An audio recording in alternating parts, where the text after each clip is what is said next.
ازيك. Ustoz, Labba. arab davlatlari shevalari orasida sizga eng yoqadigani qaysi? Xo'p.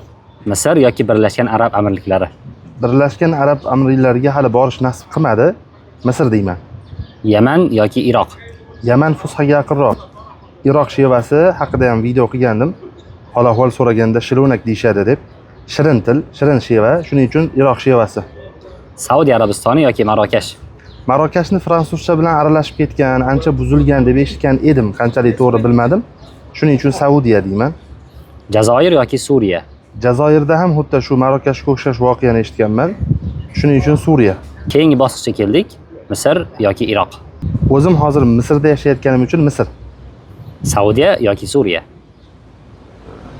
Suriyaga borish hali nasib qilmadi. Saudiya shevasi. Final bosqichidamiz.